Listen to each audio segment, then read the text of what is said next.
నమస్తే. దేశంలో ఏం జరుగుతున్నది? సోనం వాంగ్చుక్ విద్యావేత్త, పర్యావరణవేత్త దాదాపు 20 రోజులుగా ఆమరణ నిరాహార దీక్ష చేస్తున్నాడు. అతనితో పాటు ఇంకా కొంతమంది విద్యార్థులు కలిసి, యాక్టివిస్టులు కలిసి ఈ ఉద్యమాన్ని ముందుకు తీసుకెళ్తున్నారు. 20 రోజులు అవుతున్నది, గవర్నమెంట్ నుంచి ఒక్క రెస్పాన్స్ కూడా లేదు. కనీసం ఒక్కరు కూడా స్పందించలేదు. వాళ్ళు అడుగుతున్నది ఏంటి? నీట్ ఎగ్జామ్కి సంబంధించి చనిపోయిన వాళ్ళకి, ఆ పిల్లలకి ₹1 కోటి పరిహారం అడుగుతున్నారు వాళ్ళ కుటుంబాలకి. అండ్ దాంతోపాటుగా విద్యాశాఖ మంత్రి ధర్మేంద్ర ప్రధాన్ రాజీనామా చేయాలని డిమాండ్ చేస్తున్నారు. సో ఇవన్నీ కూడా జెన్యూన్ డిమాండ్స్.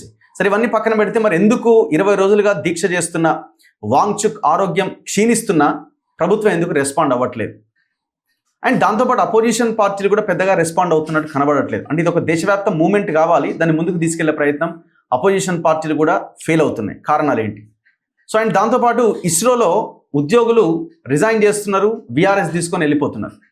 ఎక్కడికి వెళ్తున్నారంటే ప్రైవేట్ కంపెనీలకు వెళ్ళిపోతున్నారు. అంటే 2020 తర్వాత ఈ ఏరోస్పేస్ రంగంలో పెద్ద ఎత్తున పెట్టుబడులు వచ్చినాయి.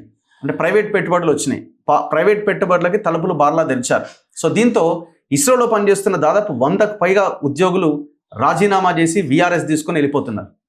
సో దీనికి గల కారణాలు ఏంటి? ఇవన్నీ అంశాలు చాలా ఉన్నాయి. అండ్ తెలంగాణలో కూడా విఆర్ఎస్ వర్సెస్ కాంగ్రెస్ ఫైట్ ఒకవైపు నడుస్తున్నది. ఇవన్నీ మనం మాట్లాడదాం. నా ముందు బెల్లయ్య నాయక్ గారు ఉన్నారు. బెల్లయ్య నాయక్ గారు నమస్తే. నమస్తే రక్ గారు. ఇస్రో భారత అంతరిక్ష పరిశోధన కేంద్రం. సో ఇస్రో అనగానే ఒక వైబ్రేషన్. సో దేశ ప్రజలందరికీ ఒక రాకెట్ లాంచ్ ఏదన్నా ఉంది అని అంటే ఆ రోజు అందరూ టీవీలో కతుక్కుపోతారు, లైవ్ చూస్తారు అందరూ. సో అంతా అంటే మన మన మన రక్షణ కోసం ఉపయోగపడుతున్నదండి. ఆ ఇస్రోలో పనిచేస్తున్న ఉద్యోగులు చాలామంది, 100 మంది ఆల్మోస్ట్. కొందరు రిజైన్ చేశారు, కొందరు విఆర్ఎస్ పదవీ విరమణ, స్వచ్ఛంద పదవీ విరమణ తీసుకున్నారు. ఎక్కడ వెళ్తున్నారా వీళ్ళంటే వీళ్ళంతా ప్రైవేట్ స్పేస్ కంపెనీస్లోకి వెళ్తున్నారు. 2020 తర్వాత వచ్చిన ఈ ప్రైవేట్ పెట్టుబడులు ఏవైతే ఉన్నాయో ఈ స్పేస్ దాంట్లో, సో ఆ కంపెనీలు వచ్చినాయి, చాలా కంపెనీలు ఉన్నాయి అందులో పెట్టుబడిదారులే. సో ఆ కంపెనీలోకి వెళ్ళిపోతున్నారు. కారణం ఏంటంటే ఇక్కడ జీతాలు తక్కువ ఉన్నాయి, ఇక్కడ జీతాలు ఎక్కువ ఉన్నాయి. సో దీన్ని ఎట్లా చూడాలంటే ప్రైవేట్ పెట్టుబడులను ఆహ్వానించడము డెవలప్మెంట్ కింద చూడాల్సి ఉంటుందా? సో ఇస్రో వేరే వాటి మీద, అంటే ఇంకా పెద్ద వాటి మీద, గగన్యాన్ కానీ ఇంకా చాలా వాటి మీద ఫోకస్ చేయాల్సి ఉంది కాబట్టి, చంద్రయాన్, గగన్యాన్ ఇట్లా. సో అందుకోసమే ఈ మ్యానుఫ్యాక్చరింగ్ కానీ ఇవన్నింటిని ప్రైవేట్కి అప్పగించడం తప్పేం లేదని అనుకోవచ్చా? నాకైతే చాలా బాధ కలుగుతుంది రక్ గారు. ఎందుకంటే ఇస్రోను ఒక్కొక్క ఇసుక ముద్దను, మట్టి ముద్దను పేర్చి, ఇటుక ముట్టను పేర్చి నిర్మించినటువంటి సంస్థ, దేశ రక్షణ కోసం నిర్మించబడ్డ సంస్థ. అదేమో మిగతా వాళ్ళ లేక వ్యాపారం చేసే సంస్థ కాదు. భారతదేశాన్ని ప్రపంచ పటంలో అమెరికాతోని, రష్యాతోని పోటీ పడగలిగినటువంటి స్థాయికి మన భారత ప్రజలకు, భారత వైజ్ఞానిక రంగానికి ఒక గొప్ప మేధస్సు ఉందనేటటువంటి నిరూపించడం కోసం ఆ రోజు ఏమీ లేని కాలంలో సైకిళ్ళ మీద, ఎడ్ల బండ్ల మీద రాకెట్ లాంచర్లను తీసుకుపోయి నెహ్రూ గారు ఏర్పాటు చేయించినటువంటి ఇస్రో సంస్థ ఇవాళ అది అమెరికా లాంటి నాసాతోని పోటీ పడగలిగినటువంటి స్థాయి, ప్రపంచంలో చైనా లాంటి రాకెట్ లాంచర్లను తయారు చేయగలిగినటువంటి కెపాసిటీ ఇస్రో సంతరించుకుంది. ప్రపంచంలో భారతదేశాన్ని మొత్తం గగనతలంలో ఇవాళ ఉన్నతమైనటువంటి స్థితిలో నిలబెట్టింది ఇస్రో సంస్థ. మన దగ్గర ఎక్విప్మెంట్స్ లేకపోవచ్చు, మన దగ్గర పరికరాలు లేకపోవచ్చు, మన దగ్గర కావాల్సినటువంటి సదుపాయాలు లేకపోవచ్చు. గట్టిగా నేల మీద పడుకొని సైంటిస్టులు, మన గొప్ప సైంటిస్టులు ఇవాళ ప్రపంచంలో మన గౌరవాన్ని నిలబెట్టినటువంటి సంస్థ. అబ్దుల్ కలాం లాంటి రాష్ట్రపతి ఒక సైంటిస్ట్ అక్కడ పనిచేసి ఆయన ఎస్టాబ్లిష్ చేసినటువంటి వాళ్ళలో కూడా తను. అటువంటి సంస్థను ఇవాళ నిర్వీర్యం చేస్తున్నటువంటి స్థితి ఉంది. ఓన్లీ గుజరాతీ పెట్టుబడిదారుల కోసం నిర్వీర్యం చేస్తున్నటువంటి పరిస్థితి ఉంది. పెట్టుబడిదారుల కోసమే నిర్వీర్యం చేస్తున్నారు. మీరు 2014 నుంచి గమనించండి, క్రమంగా ఇస్రోకు బడ్జెట్లో కేటాయింపులు జరుగుతాయి, డబ్బులు విడుదల జరగదు. ఇస్రో సంస్థ ఆర్థిక సంక్షోభంలో కూరుకునేటటువంటి పరిస్థితికి చాలా జాగ్రత్తగా నెట్టినటువంటి స్థితి. ఇది ప్రణాళికాబద్ధంగా ఇస్రోను డిస్ట్రాయ్ చేయడంలో జరిగినటువంటి ఫలితాల నుంచి వచ్చినటువంటి రిజల్ట్ ఇది. ఇలా మోడీ ప్రభుత్వం ఏర్పడిన తర్వాత ఈ దేశంలో ఇవాళ రక్షణ రంగానికి సంబంధించినటువంటి అంత పెద్ద సంస్థను 2020లో డిస్ఇన్వెస్ట్మెంట్ తీసుకొచ్చినటువంటి పరిస్థితి, ప్రైవేట్ రంగానికి అప్పచెప్పాలని నేను తీసుకున్నటువంటి పరిస్థితి, ప్రైవేట్ రంగాన్ని ఎంకరేజ్ చేసినటువంటి పరిస్థితి. మీకు ఒక బెస్ట్ ఎగ్జాంపుల్, అమ్మడం లాంటిది కాదు కదా ప్రైవేట్ పెట్టుబడులు అంటే ఓపెన్ చేయడం అంటే ఏంది? ఇప్పుడు దేశ రక్షణకు సంబంధించినటువంటి కొన్ని వ్యవస్థలు ప్రభుత్వ కంట్రోల్లోనే ఉండాల్సినటువంటి అవసరం ఉంది. ఆ ప్రభుత్వ కంట్రోల్లో ఉండాల్సినటువంటి అంశాలని ప్రైవేట్ రంగం కూడా దాంట్లో ఎంటర్ కావచ్చు అనేటటువంటిది బార్లా తెలిసినటువంటి స్థితికి తీసుకొచ్చినాం. ఇప్పుడు అట్లా ఒప్పినప్పుడు ఏమవుతుంది? ఎవరు వచ్చి దాంట్లో ఇన్వెస్ట్ చేస్తున్నటువంటి పరిస్థితి ఉంది? ఏ రంగంలో వచ్చి ఇన్వెస్ట్ చేస్తున్నారు? ఇవాళ రిలయన్స్ చేసినటువంటి స్థితి, అదానీ చేస్తున్నటువంటి స్థితి, ఎల్ఎన్టీ చేస్తున్నటువంటి స్థితిని మనం చూస్తున్నాం కదా. ఇవన్నీ ఎటు తీసుకుపోతున్నాయి ఇవి? అటువంటప్పుడు జీతాలు ఒక్కటే మ్యాటర్ని అనుకోని, ఒకవైపు ప్రభుత్వ రంగ సంస్థను సంక్షోభంలో నెట్టడం, రెండో వైపు ప్రైవేట్ రంగాన్ని ఎంకరేజ్ చేయడం ప్రభుత్వం. ఎంకరేజ్ చేయడం వల్ల తర్వాత సామాన్యమైనటువంటి సైంటిస్ట్ ఏం చేస్తాడు? మీకు ఒక ఎగ్జాంపుల్ చెప్తా. ఫస్ట్ ఐడిపిఎల్ కంపెనీ మన దగ్గర ఉంది, డ్రగ్స్ తయారీ మన దగ్గర స్టార్ట్ అయ్యింది హైదరాబాద్లో. ఇవాళ ఐడిపిఎల్ ఉందా? లేదు. ఐడిపిఎల్ లో పనిచేసినటువంటి వ్యక్తులు పెట్టుకున్నటువంటి ఇండస్ట్రీసే కదా ఇవాళ ఉన్నటువంటి హైదరాబాద్ లో డ్రగ్ ఇండస్ట్రీస్ అన్ని. ఇవాళ ప్రపంచానికి మనం అది అందించినాం ఇది అందించినాం అని చెప్పినటువంటి ఈ సైంటిస్టులు అంతా ఎడ పనిచేసారు? ఆ రోజు ఐడిపిఎల్ లో పనిచేసారు. ఇవాళ ఐడిపిఎల్ క్లోజ్ అయిన తర్వాత ఐడిపిఎల్ నుంచి దాన్ని ఖతం చేసేసి ఐడిపిఎల్ నుంచి బయటికి వెళ్ళి ఇవాళ ప్రైవేట్ రంగ సంస్థల్ని పెట్టుకొని వాళ్ళ ప్రపంచంలో ఒక్కొక్కరు వేల కోట్ల రూపాయలు సంపాదిస్తున్నటువంటి స్థితిని మనం చూసినాం. నేను అంటున్నా ఇవాళ ఇస్రోను కూడా అటువైపు తీసుకెళ్తున్నటువంటి పరిస్థితి కనబడతా ఉంది. ఇస్రోని లేకుండా చేస్తారా? ఖచ్చితంగా రేపు నాటికి అదే జరిగేటటువంటి ప్రమాదం ఉంటుంది. ఇదే ప్రభుత్వం కొనసాగుతుంది. కాపాడుకోవాల్సినటువంటి అవసరం అయితే ప్రభుత్వం మన ప్రజల మీద ఉన్నది. ఎందుకంటే ప్రజలు ఎన్నుకున్న ప్రభుత్వాలే ఉంటాయి. ప్రభుత్వాలని ఆ డిమాండ్ చేసే చైతన్యం భారత పౌరులకు రావాల్సినటువంటి అవసరం ఉంది. నాకైతే బాధగా అనిపిస్తుంది. పౌరసత్వం ఉన్న వాళ్ళందరూ పౌరులుగా భావించట్లేదు మనోళ్ళు. నేను ఈ భారతదేశాన్ని కాపాడుకోవాలి, నేను ఈ దేశ బిడ్డను, నేను ఈ పౌరుని, నాకు రాజ్యాంగం హక్కులు ఇచ్చింది, ఈ రాజ్యాంగాన్ని తీసేసే కుట్ర జరుగుతుంది, నా పౌరసత్వం పోతుంది, నాకు ఉన్నటువంటి హక్కులని పోతాయి, బాధ్యతలని పోతాయి అనే స్పెషల్ ఇంట్రెస్ట్ ఏముంది మరి అట్లా చేయడం వల్ల? నేను అంటున్నా కదా, ప్రైవేట్ రంగాన్ని ఎంకరేజ్ చేయడం, ప్రైవేట్ రంగం నుంచి వచ్చే లాభాలను తీసుకోవడం. ఇవాళ మొత్తం భారతదేశంలో ఉన్నటువంటి అన్ని రంగాలు, మేజర్ రంగాలన్నీ కూడా 2 కంపెనీల చేతులకే ఎందుకు పోతున్నాయి? వ్యవసాయ రంగం కంట్రోల్లోకి పోతున్నది. నీకు మొత్తం పోర్టల్ ఒకటే కంపెనీ కంట్రోల్లోకి పోయినాయి.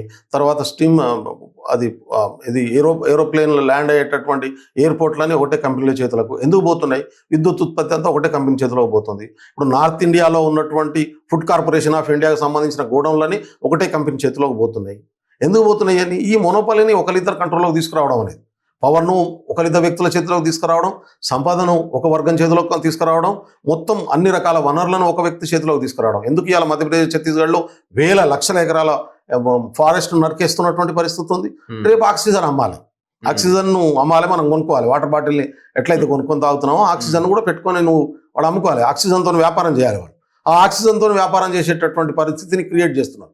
ఇప్పుడు కార్బన్ను ఎంత అయితే బయటికి వదులుతున్నావో అంత ఆక్సిజన్ ప్రొడక్షన్ చేయాలనేటటువంటి రూలు ప్రపంచవ్యాప్తంగా వస్తున్నటువంటి పరిస్థితి ఉంది. ఈ కార్బన్ కంట్రోల్ని ఎట్లా చేసేది? రేపు నువ్వు కూడా ఎంత కార్బన్ని కిందికి బయటకు వదిలిస్తున్నావో నువ్వు అంత ఆక్సిజన్ పీలుస్తున్నావు కాబట్టి దానికి ట్యాక్స్, పీల్చిన గాలికి ట్యాక్స్ పే చేసేటటువంటి పరిస్థితి రాబోతున్నది దేశంలో. కాబట్టి ఇది ఎవరికి లాభం?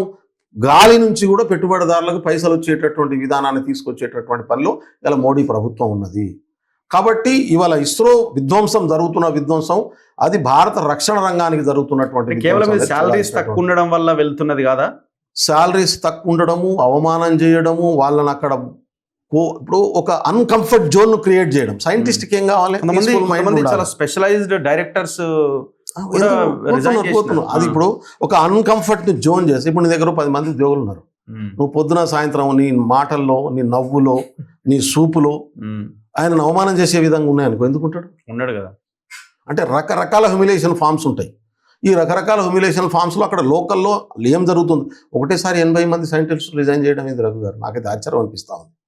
4 నెలల వ్యవధిలో 2 నెలల వ్యవధిలో ఒక 6 monthsలో 280 మంది సైంటిస్టులు ఒక దగ్గర రిజైన్ చేసే పరిస్థితి ఉన్నది అంటే కాన్ఫిడెన్స్ ఇవ్వడంలో ప్రభుత్వం ఎందుకు ఫెయిల్ అవుతుంది? ఇది దాన్ని కాపాడుకోవాల్సిన బాధ్యత బేసిక్ క్వశ్చన్ ఇది కూడా. ఎందుకంటే ఇప్పుడు వాళ్ళు సడన్ గా ఎంప్లాయీస్ కోసం వెతుకులాట ప్రారంభించారు. ఇవన్నీ 2020 తర్వాత స్టార్ట్ అయినాయి కదా. ఇప్పుడు 2020 నుంచి చేయని వాళ్ళు సడన్ గా ఇప్పుడు ఎందుకు? అంటే వాళ్ళు బేస్ రెడీ చేసుకొని పిలుస్తున్నారు ఒక నుంచి ప్రెజరు.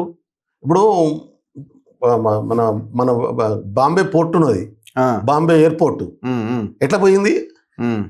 ఓకే, బాంబే ఎయిర్పోర్ట్కు ఉన్నటువంటి యజమాని మన హైదరాబాద్ బిడ్డే కదా. జిఎంఆర్ నోటీసులు వచ్చినాయి, బెదిరింపులు వచ్చినాక ఈడీ నోటీసులు వచ్చినాయి. ఈడీ నోటీసులతో ఆయన వెనక్కి తగ్గగానే ఆయన వెనక్కి పోయినాయి, ఆయన అమ్మేసి బయటికి రావాల్సిన పరిస్థితి వచ్చింది. ఎవరు కొన్నారు గారు? ఓకే, నీకు తెలుసు కదా, అదాని గారు కొన్నారు. అంటే దాన్ని బట్టి అర్థం చేసుకోవచ్చు కదా. మనం చిన్నపిల్లలం కావట్లేదు. ఇవాళ భారత సమాజంలో ఉన్నటువంటి ప్రతి ఒక్కరికి అర్థమవుతున్నది. కేంద్ర ప్రభుత్వంలో ఉన్నటువంటి పెద్దలు ఉద్దేశపూర్వకంగానే ప్రభుత్వ రంగ సంస్థల్ని విధ్వంసం చేసి వాళ్ళ ప్రైవేట్ దోస్తులను బలోపేతం చేయడం అనేటటువంటి ఎజెండాను చేస్తున్నారు. ఆ ఎజెండాలో భాగంగానే ఇవాళ ఇస్రోలో రిజైన్ చేసినటువంటి 100 మంది సైంటిస్టులను చూడాల్సినటువంటి అవసరం ఉంది. ఇప్పుడు ఇంకొకటి ఏంటంటే ఇప్పుడు అంత సాధారణంగా మీరు రెసిగ్నేషన్ని ఆమోదించకండి, వాళ్ళు ఇంకొకరికి అప్పీల్ చేసుకోవాల్సి ఉంటుందని సంథింగ్ ఏదో కండిషన్ ఏదో పెట్టినట్టున్నారు. ఇదంతా ఆల్మోస్ట్ జరిగిన తర్వాత ఇది ఏమి పెట్టినా కావాల్సిన పని చేసుకున్నాక ఇంకో పద్ధతిలో ఏం చేస్తాను, అసలు రిజైన్ చేయకుండా వాళ్ళని కాపాడుకోవడం కోసం శాలరీలే తక్కువ ఉన్నాయని అనుకుందాం. శాలరీలు పెంచితే ఏం ప్రాబ్లం ఏంది గవర్నమెంట్కి? వాళ్ళు చేస్తున్నటువంటి పని దేశ రక్షణలో దానికి నువ్వు కౌంట్ చేస్తావా? వాళ్ళు చేసే సర్వీస్ ఎంత అవసరం ఉంటుంది దేశానికి? వాళ్ళని కాపాడుకోవాల్సిన బాధ్యత మన మీద లేదా? ప్రభుత్వం మీద లేదా? లేకుంటే ప్రధానమంత్రి ఏమైనా ఇంట్లోకి వెళ్ళి తెచ్చిస్తాడు కదా, ప్రభుత్వ సొమ్మే కదా. 8,000 కోట్ల రూపాయలు నువ్వు ఖాళీ తిరగడానికి లాంఛనాలకు వాడేసినటువంటి పరిస్థితి ఉంది కదా ఈ 10 సంవత్సరాల్లో. అదే ఫండ్ వాళ్ళకి కాపాడు. 10 లక్షల సూట్లు వేసుకొని ఎందుకు తిరుగుతావు? గయ్య బట్టలు కదా, ఎవరు వేసుకున్నా, ఖాదీ బట్టలు వేసుకున్నా నువ్వు 300 సెట్ వేసుకున్నా. ఇప్పుడు వాళ్ళు చెప్పేది ఏంటంటే, ఇప్పుడు ఈ గగన్యాన్ కానీ, చంద్రయాన్ 4 కానీ, Venus mission, next generation launch vehicle NGLV, so ఇట్లాంటి పెద్ద పెద్ద పరిశోధనల మీద ఇస్రో ఫోకస్ చేస్తున్నది కాబట్టి, సో ఈ మ్యానుఫ్యాక్చరింగ్ కానీ ఇట్లాంటివి కొన్ని ఇంటిని ప్రైవేట్ అంటే నీకు మ్యానుఫ్యాక్చరింగ్తో పాటు కొత్త వాటి మీద సైంటిఫిక్స్లు ఎక్స్పీరియన్స్లు ఉన్న వాళ్ళు పెడితే ఫోకస్ చేస్తామా? ఎక్స్పీరియన్స్ వాళ్ళు పోయినాక కొత్త వాళ్ళతో ఫోకస్ పెడతామా? అనుభవం ఉన్నటువంటి వాళ్ళతో. ఇప్పుడు ఒక్కసారి అబ్దుల్ కలాం గారు నాసాకు పోయిండు, నాసాను చూయించిన వాళ్ళు అంతే. ఓకే, ఆయన పోయించిన తర్వాత ఆడ పోయి చూసి వచ్చిన తర్వాత ఇక్కడ రీసెర్చ్ మోడల్ మార్చేసిండు. ఆయన కళ్ళతోనే ఎక్స్రే తీసుకొని వచ్చాడు, కళ్ళతోనే ఫోటోలు తీసుకొని వచ్చాడు అబ్దుల్ కలాం గారు. ఆయన నువ్వు తీసుకుపోయిన తర్వాత నాసా కంటే ఎక్కువ అడ్వాన్స్ చేయగలిగినటువంటి స్థితిని ఇక్కడ తీసుకురాగలిగాడు. అది ఒక మెదడుకున్నటువంటి గొప్ప జ్ఞానం. అటువంటి గొప్ప మెదళ్ళు ఇవాళ వదిలేసిపోతున్నటువంటి పరిస్థితి ఉంది. కారణం ఏంటి? ఇది కేంద్ర ప్రభుత్వ వైఫల్యమే అని చెప్తా నేను. కేంద్ర ప్రభుత్వ బాధ్యత లేనితనమే అని చెప్తా. బాధ్యత లేనితనం కంటే కూడా నాయకులకు ఒకరిద్దరు నాయకుల స్వార్థం అని చెప్తా. ఈ ప్రభుత్వ రంగ సంస్థలను బలహీనపరిచి కిడ్ ప్రోకోలో వాళ్ళ దోస్తులను మేలు చేయాలనేటటువంటి స్వార్థం ఏదైతే ఉందో ఇవాళ భారతదేశానికి అది శాపంగా పరిగణించే పరిస్థితి ఉత్పన్నమవుతుంది. వాళ్ళు కొత్త రంగాల మీద ఫోకస్ చేయాలంటే ఎక్స్పాండ్ చేసుకుంటాం. కొత్త రంగాల మీద ఫోకస్ చేసుకుంటూనే మనం పాత రంగాన్ని మరింత బలోపేతం చేయాల్సిన బాధ్యత లేదా? ఈ పని చేయకుండా వీటి మీద డైవర్ట్ చేసుకోవడం కోసం, ఇదంతా చేసిన తప్పు నుంచి తప్పించుకోవడం కోసం మాట్లాడే మాటలు. వాళ్ళు చేసినటువంటి తప్పుల నుంచి, దాని నుంచి జరిగినటువంటి నష్టం నుంచి కవర్ చేసుకోవడం కోసం మేము ఇటు దృష్టి పెడుతున్నాం, అందుకని అది వాళ్ళకి ఇచ్చేసినాం అని మాట్లాడుకోవడం కోసం మాట్లాడే మాటలు తప్ప దాంట్లో శాస్త్రీయత ఉన్నదని కానీ చిత్తశుద్ధి ఉందని కానీ నేను అనుకోవట్లేదు. సోనం వాంగ్చుక్ ఆమరణ దీక్ష మీరు చూస్తున్నారు కదా, 20 రోజులు అవుతున్నది. మోదీ మౌనంగానే ఉన్నాడు, రాహుల్ గాంధీ కూడా మౌనంగానే ఉన్నాడు. కారణాలు ఏంటి? ఇది ఒక దేశవ్యాప్త ఉద్యమం కావాలి. అన్నా హజారే మూమెంట్ స్టార్ట్ చేసినప్పుడు అన్నా హజారే మూమెంట్ని బీజేపీ చాలా అద్భుతంగా వాడుకున్నది. సో వాళ్ళు అధికారంలోకి రావడానికి అది ఉపయోగపడ్డది, అవినీతి మీద పోరాటంలో భాగంగా. సో మరి మీరు ఇప్పుడు జరుగుతున్న ఈ ఫైట్ని అపోజిషన్ పార్టీలు న్యాచురల్గానే వాడుకోవడానికి ప్రయత్నం చేస్తే కదా, కనీసం మీరు ఆ ప్రయత్నం కూడా చేయట్లే కదా. అంటే అన్నా హజారే మూమెంట్తో పోల్చలేము మనం. Anna Hazare movement BJP RSS sponsor movement. అది వాళ్ళు చాలా ప్రణాళికాబద్ధంగా కాంగ్రెస్ పార్టీని బదనాం చేయడం కోసం అవినీతి పెద్ద ఎత్తున జరిగింది అనేటటువంటిది, 2G స్కామ్ జరిగింది, బొగ్గు స్కామ్ జరిగింది, ఆ స్కామ్ జరిగింది, ఈ స్కామ్ జరిగింది అని చెప్పి బదనాం చేయడమే ఎజెండాగా పెట్టుకొని పనిచేసినటువంటి పరిస్థితి. అయితే ఆ స్కాముల మీద జరిగిందని ఆరోపణ రాగానే ఆ రోజు ప్రజల ప్రభుత్వం ఉంది కాబట్టి, కాంగ్రెస్ ప్రభుత్వం ఉంది కాబట్టి స్పందించి అన్నా హజారే ఎత్తుగడ కోసం చేసినా లేకుంటే స్పాన్సర్డ్ ప్రోగ్రామ్ చేసినా ఒక మనిషి జీవితానికి విలువనియడం, ఒక మనిషి భారత ప్రౌఢుని కాపాడుకోవడం బాధ్యతగా కాంగ్రెస్ ప్రభుత్వం బాధ్యతగా భావించింది కాబట్టి చర్చలు జరిపింది. వాళ్ళు ఇచ్చినటువంటి డిమాండ్ల పట్ల స్పందించింది, దాని మీద ఎంక్వైరీ చేసింది. ఆ ఎంక్వైరీ మోడీ కాలంలో పూర్తయి ఇవి జరగలేదనేటటువంటి రిపోర్ట్ కూడా వచ్చినటువంటి పరిస్థితి. 2G స్కామ్ జరగలేదని రిపోర్టులు మోడీ స్కామ్లలో ఇప్పుడు 18 సార్లు ఇప్పటికే పేపర్లు లీక్ అయినటువంటి పరిస్థితి. మీరు నీట్ పరీక్ష మనం చూసాం, లాస్ట్ ఇయర్ లీక్ అయింది, ఈ సంవత్సరం లీక్ అయింది. దాదాపు 20-25 మంది విద్యార్థులు చనిపోయినటువంటి పరిస్థితి. ఆ చనిపోయినటువంటి విద్యార్థుల తరపున మాట్లాడుతుంటే ఒక కామెంట్, సుప్రీంకోర్టులో వచ్చినటువంటి కామెంట్ ఒక జడ్జి గారు చేయడం, ఆ జడ్జి గారు చేసిన కామెంట్ను బేస్ చేసుకొని యువకులంతా ఇవాళ ఏదో కాక్రోచ్ జనతా పార్టీ అనేటటువంటి ఒక వ్యంగ్యాస్త్రం నుంచి ఒక పార్టీని పెట్టుకొని వాళ్ళ పెద్ద ఎత్తున ఉద్యమం చేస్తున్నటువంటి పరిస్థితి ఉంది. దీంట్లో సోనం వాంగ్చుక్ లాంటి మేధావులు ఈ దేశం కోసం ఏ రకమైనటువంటి, ఇప్పుడు ఆయన ఇంటర్మీడియట్ పిల్లోడు కాదు, ఆయనకేమో ఇంటర్మీడియట్ పిల్లలు లేరు. ఈ దేశంలో విద్యా వ్యవస్థ మారాలి, పారదర్శకత్వం ఉండాలి, పేపర్ లీకులు జరగొద్దు, విద్యార్థులు చావొద్దు, దానికి ప్రభుత్వం బాధ్యత వహించాలి, మేము ఓట్లేసి గెలిపించినటువంటి ప్రభుత్వం అని చెప్పి వాళ్ళని దీక్ష చేస్తున్నటువంటి పరిస్థితి ఉంది, ఆందోళన చేస్తున్నటువంటి పరిస్థితి ఉంది. కానీ రాజ్యాంగబద్ధంగా ఎన్నికైనటువంటి ప్రజల పట్ల బాధ్యత వహించేటటువంటి ప్రభుత్వం అయితే స్పందిస్తుంది. కానీ మోడీ ప్రభుత్వం ప్రజల పట్ల బాధ్యత వహించేటటువంటి ప్రభుత్వం అని నేను అనుకోవట్లేదు. ప్రజల పట్ల వాళ్ళకు గౌరవం కానీ, ప్రజలంటే ప్రేమ కానీ, ప్రజలు ఇచ్చేటటువంటి వాళ్ళ హక్కుల గురించి అడిగితే స్పందించాలని కనీస స్థోయి కానీ ఉన్నట్టుగా లేనట్టు పరిస్థితి ఉంది. 2 సంవత్సరాల క్రితం మనం చూసినాం, 2002లో గంగానది ప్రక్షాళన కోసం కూడా ఇట్నే దాదాపు 25 రోజులు దీక్ష చేసి చనిపోయినటువంటి పరిస్థితిని మనం చూసాం. ఇలా సోమనం వాంగ్చూ గారు అడుగుతున్నది ఏంది, ఆయనకి ఏమైనా ఇంటికి కావాలని అడుగుతుండా? పరీక్ష పారదర్శకత ఉండాలంటుండు. ధర్మేంద్ర ప్రధాన్ రాజీనామా చేయాలంటుండు. ధర్మేంద్ర ప్రధాన్ ఇంతకుముందు చాలా చిన్న సంఘటన జరిగింది, రైల్లో చిన్న ఎక్కడో యాక్సిడెంట్ అయితే ఆ రోజు కాంగ్రెస్ ప్రభుత్వంలో రైల్వే శాఖ మంత్రిగా ఉన్నటువంటి మన 2వ ప్రధానమంత్రి రాజీనామా చేసినటువంటి పరిస్థితి. మరి వాళ్ళు ఎందుకు అటువంటి స్థితి లేదు, ఎందుకు జవాబుదారీతనం లేదు, ఎందుకు బాధ్యత లేదు? కాబట్టి మోడీ ప్రభుత్వం ఇవాళ కొంతమంది పెట్టుబడిదారుల ప్రయోజనం కోసం పనిచేసే ప్రభుత్వమే తప్ప ప్రజల కోసం పనిచేసే ప్రభుత్వం కాదనేది దీన్ని బట్టి తెలుస్తూ ఉన్నటువంటి స్థితి ఉంది. అందుకని కాంగ్రెస్ పార్టీ, మీరు ఇంకో ప్రశ్న కూడా, ప్రతిపక్ష పార్టీలు కూడా స్పందించట్లేదు అంటారు. లేదు, కాంగ్రెస్ పార్టీ విద్యార్థి సమస్య మీద దేశవ్యాప్తంగా ఉద్యమం చేస్తుంది. రాహుల్ గాంధీ గారు కోటాకు వెళ్ళి మీరు చూశారు, పెద్ద ఎత్తున ఛాత్రోంక గూంజ్ కార్యక్రమాన్ని తీసుకొని దేశవ్యాప్తంగా ఇవాళ దాని మీద ఆందోళన చేస్తున్నటువంటి పరిస్థితి. ఇవాళ దీక్షాస్థలి దగ్గర మా పార్టీకి సంబంధించిన, ఎందుకంటే ఇదేమో వాళ్ళంతటా వాళ్ళతో పోరాటం చేస్తారు, న్యాయమైనటువంటి డిమాండ్ల కోసం చేస్తారు. మా పార్టీ దానికి సపోర్ట్ చేసింది. అది కాంగ్రెస్ ప్రోగ్రాంగా మార్చేటటువంటి ఉద్దేశం మాకు లేదు. ఈ దేశంలో ప్రజాస్వామ్యబద్ధంగా ప్రతి ఒక్కరు పోరాటం చేయాలి. రాహుల్ గాంధీ పోతే కాంగ్రెస్ ప్రోగ్రామ్ అనేది అంటారు కదా, బీజేపీ ఎట్లా అంటారు కదా. నిన్ననే పవన్ ఖేరా గారు వెళ్ళారు, కలిశారు. ఖచ్చితంగా మా పార్టీ జనరల్ సెక్రటరీ ఆయన సంపూర్ణంగా సపోర్ట్ చేసినటువంటి పరిస్థితి ఉంది. అంతటా ఇవాళ వాళ్ళు చేస్తున్నటువంటి, వాళ్ళే కాదు ఎవరు ప్రజల కోసం ప్రజా సమస్యల కోసం కొట్లాడినా దేశవ్యాప్తంగా కాంగ్రెస్ పార్టీ సపోర్ట్ చేస్తున్నటువంటి స్థితిని మనం చూసాం. ఇవాళ దానికోసం రాహుల్ గాంధీ ఇవాళ 17వ తారీఖు నాడు ఇవాళ డెహ్రాడూన్లో పెద్ద ఎత్తున 3 లక్షల మంది విద్యార్థులతో ప్రోగ్రాం చేస్తున్నటువంటి పరిస్థితి. విద్యార్థులకు మద్దతుగా ఈ ఏదైతే సోనం వాంగ్చూ గారు పెట్టినటువంటి డిమాండ్లను ఇవాళ కాంగ్రెస్ పార్టీ ముందు పెట్టినటువంటి పరిస్థితి కూడా ఉంది. కానీ ప్రభుత్వం నుంచి ఏ స్పందన లేదు. దున్నపోతు మీద వర్షం కురిసినట్టుగా ఉన్నటువంటి పరిస్థితి ఉంది. వాళ్ళు అసలు జవాబుదారీతనం అనేది మర్చిపోయినటువంటి స్థితి ఇవాళ కేంద్ర ప్రభుత్వం. ఎక్కడికి మూవ్ అయ్యా నేను ఏమంటున్నానంటే, ఒక మనిషిగా, ఒక ప్రజాస్వామ్యవాదులుగా ఇప్పటికైనా ప్రభుత్వం స్పందించాలని కోరుతా ఉన్నాను. ఇంతనే పోయి వాంగ్చూతో చర్చలు జరపాలి, ఆ విద్యార్థులతో చర్చలు జరపాలి. ప్రభుత్వం తన తరపున జరిగినటువంటి తప్పు వల్ల ఉత్పన్నమైనటువంటి స్థితి, దీని నుంచి సరిదిద్దాల్సినటువంటి అవసరం ఉంది. అదేవిధంగా విద్యార్థి రంగంలో జరిగేటటువంటి లోపాలు, విద్యారంగంలో మొత్తం సిలబస్ నుంచి మొదలు పెడితే వాళ్ళు మారుస్తున్నటువంటి తీరు, మొత్తం భారత హిస్టరీనే చేంజ్ చేస్తున్నటువంటి తీరు, ఇదంతా కూడా మొత్తం ఆర్ఎస్ఎస్ భావజాలంతో నింపే ప్రయత్నం జరుగుతున్నటువంటి తీరు నుంచి ఇవాళ భారత రాజ్యాంగాన్ని, భారత రాజ్యాంగ వెలుగులో విద్యా వ్యవస్థను కాపాడాల్సినటువంటి అవసరం ఉంది. ఇది నేనంటున్న భారత ప్రజలందరూ స్పందించాలి. ప్రభుత్వం ఇప్పటికైనా వాళ్ళకి ఏ కోశాన 1% అన్న రాజ్యాంగం మీద గౌరవం ఉంటే వాంగ్చూ గారి దీక్షను విరమింపజేయాలి. ప్రభుత్వం ఆయన డిమాండ్లను కన్సిడర్ చేయాలి. ధర్మేంద్ర ప్రధాన్ రాజీనామా చేయాలి. ఆ చనిపోయినటువంటి పిల్లల కుటుంబాలను ఆదుకోవాలని చెప్పి నేను మీ ద్వారా. వీళ్ళంతా కాశ్మీర్ వేర్పాటువాదులు లేకపోతే ఇంకొకటి అని మాట్లాడే ప్రయత్నం చేస్తున్నారు. అంటే బీజేపీ ఆర్ఎస్ఎస్ మొదటి నుంచి విధానం ఏంటంటే, వాళ్ళకు నచ్చని వాళ్ళు, వాళ్ళకు నచ్చని డిమాండ్ ఫాదర్ ఈయన లడాక్ లో 6th షెడ్యూల్ అమలు చేయాలని, లడాక్ ట్రైబల్ చెప్పినా వినలేదు అనే ఒక మాట. ఇప్పుడు లడాక్ ప్రాంతంలో ట్రైబల్ 6వ షెడ్యూల్ని అమలు చేయమని చెప్పి ఆయన వాళ్ళ ఫాదర్ డిమాండ్ చేసిండ్రు. 6వ షెడ్యూల్ అమలు చేస్తే కావాల్సినటువంటి కొన్ని పారామీటర్స్ ఉంటాయి.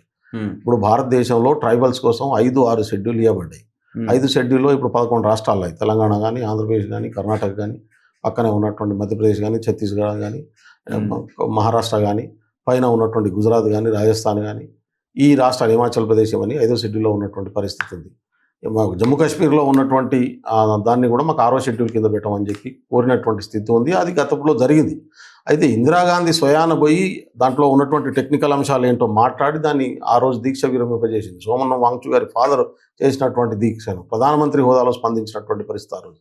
మరి ఇవాళ ఎందుకు కేంద్ర ప్రభుత్వంలో ఉన్నటువంటి ప్రభుత్వం ఎందుకు స్పందించట్లేదు? ప్రజలు తమకు ఉన్నటువంటి సమస్యల్ని ప్రభుత్వం దృష్టికి తీసుకురావడం కోసం చేసేటటువంటి ఆందోళన పట్ల స్పందించి పరిష్కార మార్గాన్ని చూపించాల్సినటువంటి ప్రభుత్వాలు ఇవాళ ఎందుకు స్పందించట్లేదు?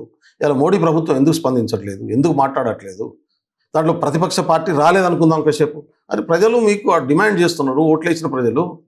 లడాఖ్లో మీ ఎంపీ గెలిచిండు, ఇవాళ మీకు పార్లమెంట్లో ప్రాతినిధ్యం వహిస్తున్నాడు. ఇవాళ అటువంటి ప్లేస్లో నుంచి వచ్చినటువంటి ఆ ప్రజల బాధలు కూడా ఎందుకు పట్టించుకోరు? వాళ్ళ మీద ముద్రలేసుడైంది. ఎవరు క్వశ్చన్ చేస్తే వాళ్ళ మీద ముద్ర వేయడం, వాడు దేశద్రోహి అనడం, లేకుంటే ఇంకో ద్రోహి అనడం అను, ఇది అంతా కూడా మొత్తం రాజ్యాంగబద్ధంగా ప్రజలకు ఇచ్చినటువంటి హక్కుల నుంచి దృష్టి మళ్లించడం కోసం జరుగుతున్నటువంటి కుట్ర, వీళ్ళు చేస్తున్నటువంటి దోపిడీ నుంచి దృష్టి మళ్లించడం జరుగుతున్నటువంటి కుట్ర. ఇప్పుడు నేషనల్ టెస్టింగ్ ఏజెన్సీ ఏర్పడిన తర్వాత ఆ పేపర్ లీకులు అనేది కామన్ అయిపోయింది. నేనంటున్నా లీకులు అనడం కంటే పేపర్లు అమ్ముకుంటారు డైరెక్ట్గా, అడిగేటోళ్ళు లేనటువంటి పరిస్థితి వచ్చేసింది. వ్యవస్థనంతా కుప్పజేసినటువంటి స్థితి ఉంది. ఆ గవర్నమెంట్ కాన్స్టిట్యూషనల్ ఏజెన్సీలన్నీ కూడా మొత్తం ఆర్ఎస్ఎస్ భావజాలంతో ఉన్నటువంటి వ్యక్తులను నింపిన తర్వాత జరుగుతున్నటువంటి విధ్వంసం ఇదంతా కూడా. ఎందుకంటే ఆర్ఎస్ఎస్ భావజాలం ఉన్నటువంటి వ్యక్తులకు రాజ్యాంగం మీద, రాజ్యాంగ వ్యవస్థల మీద వాళ్ళకి నమ్మకం లేదు, విశ్వాసం లేదు. వాళ్ళు ఈ దేశంలో మన ధర్మం ఉండాలి, మన ధర్మం ప్రకారం పై వర్గం వాడే పాలించాలి, జ్ఞానం వాళ్ళ దగ్గరనే ఉండాలి, సంపద వాళ్ళ దగ్గరనే ఉండాలి, 90% జనం అంతా వాళ్ళకు బానిసలుగా బతకాలి. ఇది వాళ్ళ ఎజెండా. ఈ ఎజెండాను రాజ్యాంగం ముసుగులో తీసుకొచ్చేటటువంటి ప్రయత్నంలో ఉన్నారు. అందుకనే విద్యా వ్యవస్థను జ్ఞానం కొట్టేసే పని ఉన్నది. జ్ఞానం అంతా తప్పుడు జ్ఞానాన్ని అందించేటటువంటి పని. అది మార్చడం కోసం రాజ్యాంగ పరిధిలో పనిచేస్తున్నటువంటి వ్యక్తుల మధ్యన ఈ కాంట్రడిక్షన్ ఉంటుంది. అందుకనే ఇది సోనం వాంగ్చూ గారిని కాపాడుకోవడం అనేటటువంటిది ఇవాళ ప్రతి భారతదేశంలో ప్రతి బిడ్డ బాధ్యత ఇవ్వాలా. ఇప్పుడు అపోజిషన్ పార్టీస్ 20 రోజులుగా దాన్ని తీసుకొని దేశవ్యాప్తంగా ఒక మూమెంట్ లాగా తీసుకెళ్ళాలి. ప్రజలు కొంతవరకు స్పందిస్తున్నారు, సోషల్ మీడియాలో రెస్పాన్స్ ఉన్నది, కానీ అసలు పార్టీలు ఏవో పోతున్నారు వస్తున్నారు. ఇది పార్టీల వ్యవహారం కాదు, ఇది భారత సమాజం వ్యవహారం, భారత ప్రజల వ్యవహారం, భారతదేశంలో ఉన్నటువంటి 140 కోట్ల ప్రజల సమస్య.